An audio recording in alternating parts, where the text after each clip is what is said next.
ನಾನು ಮೊದಲಿಗೆ ಕರ್ನಾಟಕ ರಾಜ್ಯದ ಎಲ್ಲ ನಾಡ ಬಾಂಧವರಿಗೆ ಮತ್ತು ನಿಮಗೆ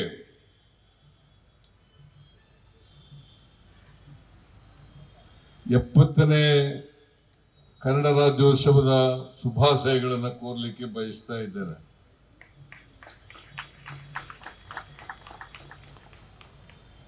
69 ವರ್ಷ ತುಂಬಿದೆ. 70ನೇ ವರ್ಷಕ್ಕೆ ಕಾಲಿಟ್ಟಿದ್ದೇವೆ. ವಾಟಾಳ್ ನಾಗರಾಜ್ ಅವರು ಪ್ರತಿ ವರ್ಷ ನನಗೆ ಆಹ್ವಾನ ಕೊಡ್ತಾರೆ. ಮುಖ್ಯಮಂತ್ರಿ ಆಗಕ್ಕಿಂತ ಮುಂಚಿತವಾಗಿ ಕೊಟ್ಟಿದ್ರು, ನಂತರನೂ ಕೊಟ್ಟಿದ್ರು. ನಾನು 8 ಬಾರಿ ಮುಖ್ಯಮಂತ್ರಿಯಾಗಿ ವಾಟಾಳ್ ನಾಗರಾಜ್ ಅವರ ಕಾರ್ಯಕ್ರಮದಲ್ಲಿ ಭಾಗವಹಿಸುತ್ತಿದ್ದೇನೆ. ಪ್ರತಿ ಬಾರಿನೂ ಕೂಡ ನಾಡಿನ ಜನತೆಗೆ ಶುಭವನ್ನ ಕೋರ್ತಕ್ಕಂಥ ಅವಕಾಶವನ್ನ ವಾಟಾಳ್ ನಾಗರಾಜ್ ಅವರು ಕಲ್ಪಿಸಿಕೊಟ್ಟಿದ್ದಾರೆ.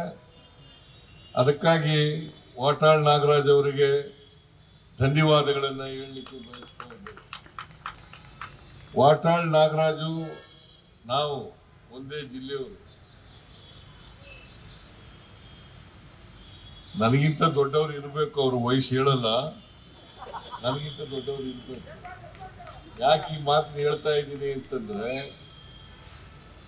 ನಾನು ಓದುವಾಗ ವಿದ್ಯಾರ್ಥಿಯಾಗಿದ್ದಾಗ ಇವ್ರು ಭಾಷಣ ಕೇಳಕ್ ಹೋಗ್ತಿದ್ದೆ ಟೌನ್ ಹಾಲ್ನಲ್ಲಿ. ಆಗ ಕನ್ನಡ ಹೋರಾಟಗಾರರಾಗಿದ್ರು, ಬಹುಶಃ MLA ಆಗಿದ್ರು ಅನ್ನೋ ಕಾಣಿಸುತ್ತೆ. ಆಗ 68ರಲ್ಲಿ ನಾನು BSc ಓದುವಾಗ, ಫೈನಲ್ BSc ಓದುವಾಗ MLA ಆಗಿದ್ರು. ಅಂದ್ರೆ ನನಗಿಂತ ವಯಸ್ಸಿನ ದೊಡ್ಡವರು ನೀವು. ಅದನ್ನ ಒಪ್ಕೊಳ್ಳಕ್ ತಯಾರಾಗಿಲ್ಲ. ದೊಡ್ಡವರು ಅಂತ ಒಪ್ಕೊಳ್ಳಿ. ವಾಟಾಳ್ ನಾಗರಾಜ್ ಅವ್ರು ಕಂಡ್ರೆ ಬಹಳ ಅಭಿಮಾನ, ಪ್ರೀತಿ, ಗೌರವ ಎಲ್ಲ ಇದೆ ಅಂತಕ್ಕಂಥ ಮಾತುಗಳನ್ನು ಹೇಳಲಿಕ್ಕೆ ಬಯಸ್ತಾ ಇದ್ದೇನೆ. ವಾಟಾಳ್ ನಾಗರಾಜು ಒಬ್ಬ ಅಪ್ಪಟ ಕನ್ನಡ ಹೋರಾಟಗಾರ, ಅಪ್ಪಟ ಕನ್ನಡ ಹೋರಾಟಗಾರ. ಯಾವುದೇ ರಾಜಿ ಇಲ್ಲದೆ ಇರ್ತಕ್ಕಂಥ ಮನುಷ್ಯ, ಕನ್ನಡದ ಪರ ಇರ್ತಕ್ಕಂಥ ಹೋರಾಟಗಾರ ಯಾರು ಇದ್ರೆ ಅವರು ವಾಟಾಳ್ ನಾಗರಾಜ್ ಅವರು ಅಂತಕ್ಕಂಥ ಮಾತುಗಳನ್ನು ಹೇಳಬಹುದು. ಅವರು ಈಗಾಗಲೇ ಪ್ರಸ್ತಾಪ ಮಾಡಿದ್ರಲ್ಲ, ಮಂತ್ರಿ ಆಗ್ಬೇಕು ಅಂತ ಅನ್ಕೊಂಡಿದ್ರೆ, ಕನ್ನಡ ಹೋರಾಟದಲ್ಲೇ ಇಟ್ಕೊಂಡು ಮಂತ್ರಿ ಆಗ್ಬೇಕು ಅಂತ ಅನ್ಕೊಂಡಿದ್ರೆ, ದೇವರಾಜ ಅರಸರವರು ಕರೆದಿದ್ರು, ನಾನು ಮಂತ್ರಿ ಸ್ಥಾನವನ್ನ ಒಪ್ಕೊಳ್ಳಿಕ್ಕೆ ತಯಾರಿಲ್ಲ. ನಾನು ಕನ್ನಡ ಹೋರಾಟದಲ್ಲೇ ಇರ್ತೀನಿ, ಕನ್ನಡ ಪಕ್ಷದಲ್ಲೇ ಇರ್ತೀನಿ, ನಾನು ಬೇರೆ ಪಕ್ಷಕ್ಕೆ ಬರಲ್ಲ ಅಂತೇಳಿ ಅವರು ಹೇಳಿದಂತ ವಿಚಾರ ನಿಜಕ್ಕೂ ಕನ್ನಡದ ಬಗ್ಗೆ ಇರ್ತಕ್ಕಂಥ ಅಭಿಮಾನ, ಬದ್ಧತೆ ಬೇರೆಯವರಲ್ಲಿ ಕಾಣಲಿಕ್ಕೆ ಸಾಧ್ಯ ಇಲ್ಲ. ಅಂತ ಬದ್ಧತೆಯನ್ನ ವಾಟಾಳು ಇಟ್ಕೊಂಡಿದ್ದಾರೆ ಅಂತಕ್ಕಂಥ ಮಾತುಗಳನ್ನು ಹೇಳಲಿಕ್ಕೆ ಬಯಸ್ತಾ ಇದ್ದೇನೆ. ಮತ್ತೆ ಇವತ್ತು ಬಹಳ ಸಂತೋಷ, ಎಲ್ಲ ಹೋರಾಟಗಾರರ ಒಕ್ಕೂಟದವರೆಲ್ಲ ಸೇರಿದ್ದಾರೆ.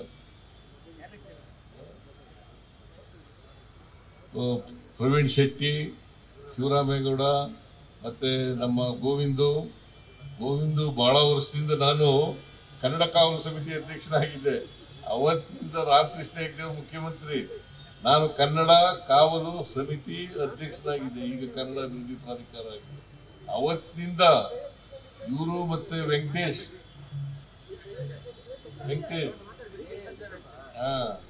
ಈ ಸಂಜೆ ವೆಂಕಟೇಶ್ ಅವರಿಬ್ರು ಯಾವಾಗಲೂ ಬರೋರು ನನ್ನ ಹತ್ರ. ಒಂದ್ಸಾರಿ ಮೀಟಿಂಗ್ ನಲ್ಲಿ ರಾಮಕೃಷ್ಣ ಹೆಗಡೆ ಅವರಿಗೆ ದಬಾಯಿಸ್ಬಿಟ್ಟಿದ್ರು. ಸೊ ಅದರಿಂದ ನನಗೆ ಮಂಜುನಾಥ್ ದೇವರು ನನಗೆ ಅಷ್ಟೊಂದು ಒಡನಾಟ ಇರಲಿಲ್ಲ, ನಮಗೆ ಅವ್ರಿಗೆ ಒಡನಾಟ ಇರಲಿಲ್ಲ. ಬಟ್ ನೀವೆಲ್ಲರಿಗೂ ಕೂಡ ಕನ್ನಡದ ಪರ ಹೋರಾಟ ಮಾಡ್ತಾ ಇದ್ದೀರಿ. ನಿಮ್ಮ ಹೋರಾಟವನ್ನು ಮುಂದುವರಿಸಿ, ನಿಮ್ಮೆಲ್ಲರಿಗೂ ಕೂಡ ಶುಭವಾಗಲಿ ಅಂತಕ್ಕಂಥ ಮಾತುಗಳನ್ನು ಹೇಳಲಿಕ್ಕೆ ಬಯಸ್ತಾ ಇದ್ದೇನೆ.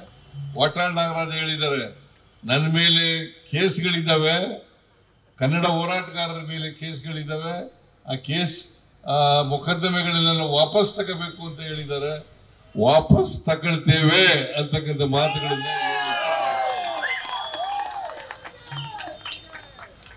ನಾನು ಹೆಚ್ಚು ಮಾತಾಡಕ್ ಹೋಗಲ್ಲ. ಯಾಕೆಂತಂದ್ರೆ 4 ಗಂಟೆಗೆ ಮತ್ತೆ ರಾಜ್ಯೋತ್ಸವ ಪ್ರಶಸ್ತಿ ವಿಜೇತರಿಗೆ ಟೀ ಕರೆದು ಬಿಟ್ಟಿದ್ದೀನಿ ವಿಧಾನಸೌಧದಲ್ಲಿ, ಕಾನ್ಪೇಟ್ ಹಾಲ್ನಲ್ಲಿ. ಅದಕ್ಕೋಸ್ಕರ ಹೋಗ್ಬೇಕಾಗಿದೆ.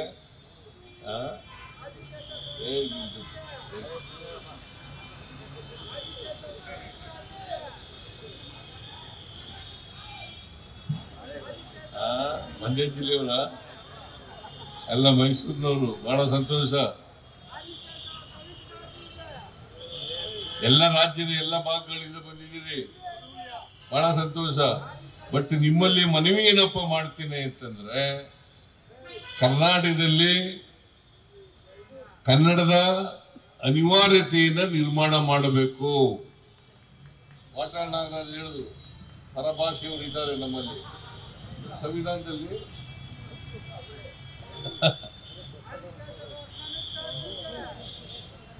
ನಾವೆಲ್ಲರೂ ಕೂಡ ಕನ್ನಡದ ಅಭಿಮಾನ, ಕನ್ನಡದ ಬಗ್ಗೆ ಪ್ರೀತಿ, ಕನ್ನಡದ ಬಗ್ಗೆ ಗೌರವ ನಾವು ಬೆಳೆಸ್ಕೊಳ್ಳದೆ ಹೋದ್ರೆ, ನಮ್ಮ ಮಾತೃಭಾಷೆ ಬಗ್ಗೆ ನಾವು ಬೆಳೆಸ್ಕೊಳ್ಳದೆ ಹೋದ್ರೆ ಬೇರೆ ಯಾರು ಬೆಳೆಸ್ಕೊಳ್ಳಲಿಕ್ಕೆ ಸಾಧ್ಯ ಆಗ್ತದೆ ಹೇಳಿ ನೋಡೋಣ.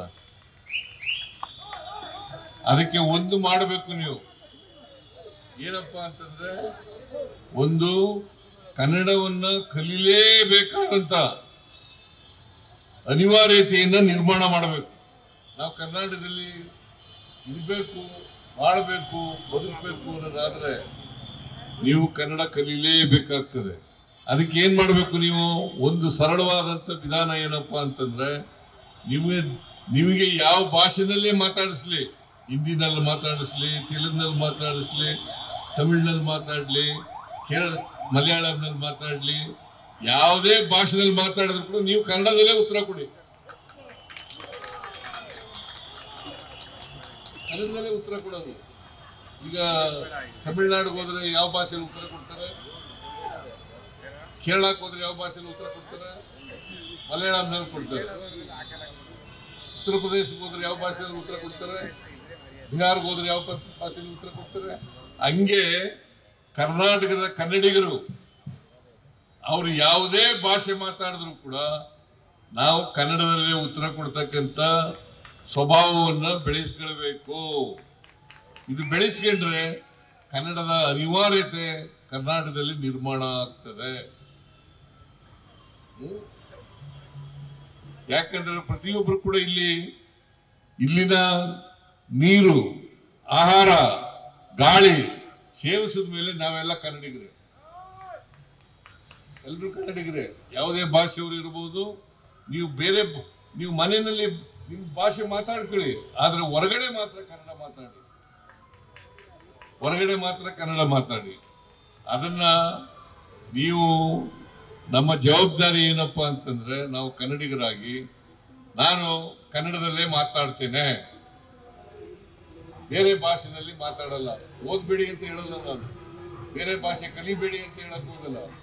ಆದ್ರೆ ಕನ್ನಡ ಭಾಷೆನಲ್ಲೇ ಮಾತಾಡ್ತೀನಿ ಬೇರೆಯವ್ರ ಜೊತೆನಲ್ಲಿ.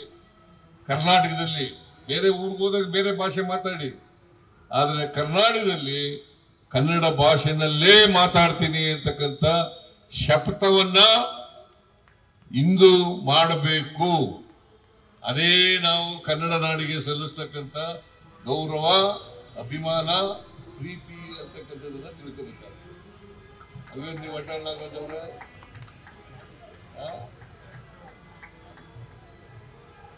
ಸೊ ಅಷ್ಟು ಕೆಲಸ ಮಾಡೋಣ ಸಾಕು.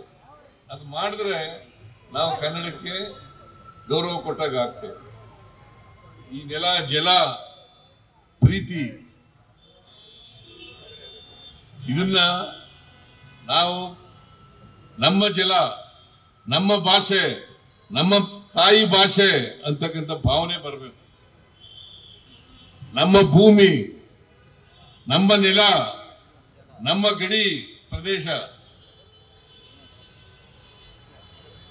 ಇದಕ್ಕೆ ಕರ್ನಾಟಕ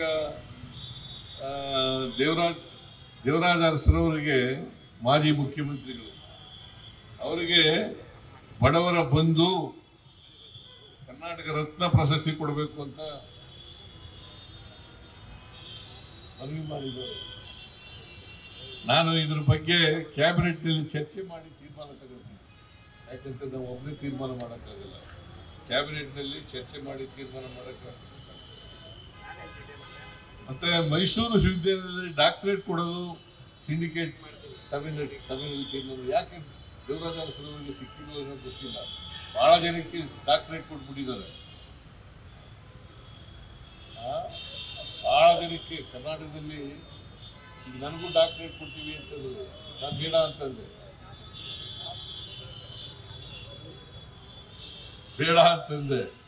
ಅದರಿಂದ ಡಾಕ್ಟರೇಟು ಓದಿ ಪಡ್ಕೋಬೇಕು ಅಲ್ವಾ? ಆ ಜ್ಞಾನ ಇರಬೇಕು, ಆ ಜ್ಞಾನದ ವಿಕಾಸ ಇರಬೇಕು, ವಿದ್ವಾಂಸತೆ ಇರಬೇಕು. ಅದಿಲ್ಲದೆ ಹೋದ್ರೆ ನಾವು ಡಾಕ್ಟರೇಟ್ ತಗೊಂಡು ಪ್ರಯೋಜನ ಏನು?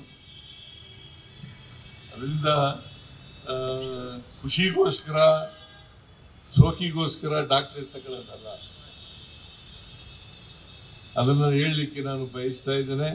ಅದರಿಂದ ದೇವರಾಜ ಅರಸರವರಿಗೆ ಮರಣೋತ್ತರ ಡಾಕ್ಟರೇಟ್ ಕೊಡಲಿಕ್ಕೆ ನಾನು ಮೈಸೂರು ಯೂನಿವರ್ಸಿಟಿಯವ್ರ ಜೊತೆ ಮಾತಾಡ್ತೀನಿ ಅಂತಕ್ಕಂಥ ಮಾತುಗಳನ್ನು ಈ ಸಂದರ್ಭದಲ್ಲಿ ಹೇಳಲಿಕ್ಕೆ ಬಯಸ್ತಾ ಇದ್ದೇನೆ.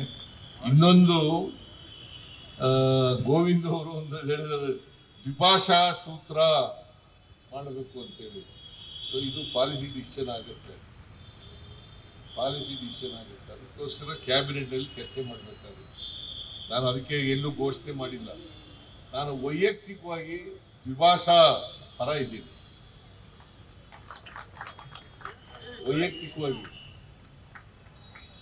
ವೈಯಕ್ತಿಕವಾಗಿ ನಾನು ಪರ ಇದ್ದೀನಿ. ಆದರೆ ಇದು ಭಾಷಾ ನೀತಿ ಆಗೋದ್ರಿಂದ ಕ್ಯಾಬಿನೆಟ್ನಲ್ಲಿ ಚರ್ಚೆಯಾಗಿ ತೀರ್ಮಾನ ಮಾಡಬೇಕಾಗತ್ತೆ. ಈ ಮಾತುಗಳನ್ನು ಹೇಳಲಿಕ್ಕೆ ಬಯಸ್ತಾ ಇದ್ದೇನೆ. ಈಗ ಒಂದು ಗೋವಿಂದು, ಈ MESನವ್ರು ಇದ್ದಾರಲ್ಲ, ಅವ್ರು ಸ್ವಲ್ಪ ಪುಂಡಾಟಿಕೆ ಮಾಡ್ತಾರೆ. ನಾವು ಪುಂಡಾಟಿಕೆನೆಲ್ಲ ಮಟ್ಟ ಹಾಕ್ತೀವಿ. MESನವರು ಕೂಡ ಕನ್ನಡಿಗರೇ. ಈಗ ನೋಡಿ, ವಾಟಾಳ್ ನಾಗರಾಜ್ ಕಾಲದಲ್ಲಿ ಇದ್ರು ಅನ್ನೋ ಕಾಣಿಸುತ್ತೆ. ನಾನು MLA ಆದ್ಮೇಲೆ, 83ರಿಂದ MLA ಆದ್ಮೇಲೆ 5 ಜನ MESನವ್ರು ಗೆದ್ದು ಬಂದಿದ್ರು. ಈಗ 0. ಅಷ್ಟರ ಮಟ್ಟಿಗೆ ಕರ್ನಾಟಕ ಕನ್ನಡದಲ್ಲಿ ಅಭಿವೃದ್ಧಿಯನ್ನು ಮಾಡಿದೆ ಅಂತಕ್ಕಂಥ ಮಾತುಗಳನ್ನು ಹೇಳಲಿಕ್ಕೆ ಬಯಸ್ತಾ ಇದ್ದೇನೆ. ಬಟ್ ಯಾವುದೇ ಪುಂಡಾಟಿಕೆ, ಗಡಿ ಭಾಗದಲ್ಲಿ ಇರ್ತಕ್ಕಂಥ ಕನ್ನಡ ಶಾಲೆಗಳು ಅದಕ್ಕೆ ಏನ್ ಬೇಕು, ಸಹಾಯ ಏನ್ ಮಾಡಬೇಕು ಅದನ್ನ ಮಾಡ್ತೇವೆ ಅಂತಕ್ಕಂಥ ಮಾತುಗಳನ್ನು ಕೂಡ ಈ ಸಂದರ್ಭದಲ್ಲಿ ಹೇಳಲಿಕ್ಕೆ ಬಯಸ್ತಾ ಇದ್ದೇನೆ. ಯಾಕೆಂದ್ರೆ ಅವರೆಲ್ಲ ಕನ್ನಡಿಗರು. ಆಮೇಲೆ ಮಹಾರಾಷ್ಟ್ರದವರು ಸುಪ್ರೀಂ ಕೋರ್ಟ್ಗೆ ಹೋಗಿದ್ದಾರೆ. ನಮ್ಗೆ ಬೆಳಗಾವಿ ಸೇರ್ಬೇಕು ಅಂತೇಳಿ ಸುಪ್ರೀಂ ಕೋರ್ಟ್ಗೆ ಹೋಗಿದ್ದಾರೆ. ಮಹಾಜನ ವರದಿನೇ ಅಂತಿಮ.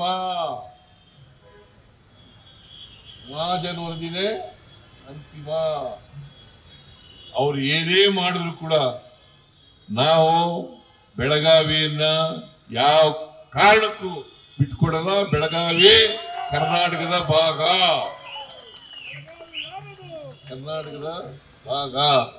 ಅಂತಕ್ಕಂಥ ಮಾತನ್ನು ಹೇಳಿ ಸಾಕಪ್ಪ.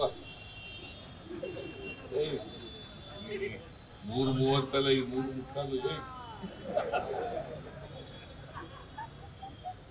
ಇಷ್ಟನ್ನ ಹೇಳಿ ಇದು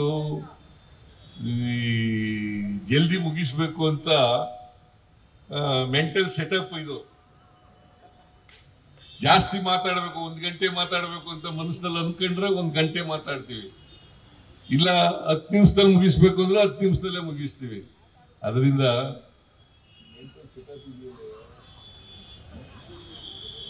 ಸೆಟಪ್ ಈಗ ಇದಾಗ್ಬಿಟ್ಟದೆ, ಹೆಚ್ಚು ಮಾತಾಡ್ಲಿಕ್ಕೆ ಹೋಗಲ್ಲ.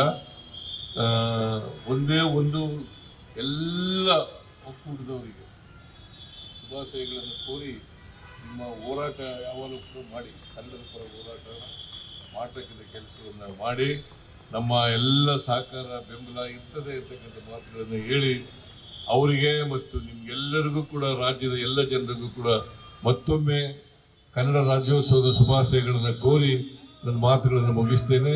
ಜೈ ಹಿಂದ್, ಜೈ ಕರ್ನಾಟಕ. ನ್ಯೂಸ್ ಫಸ್ಟ್ ನಿರ್ಭೀತಿಯಿಂದ ನಿಮ್ಮ ಪರವಾಗಿ.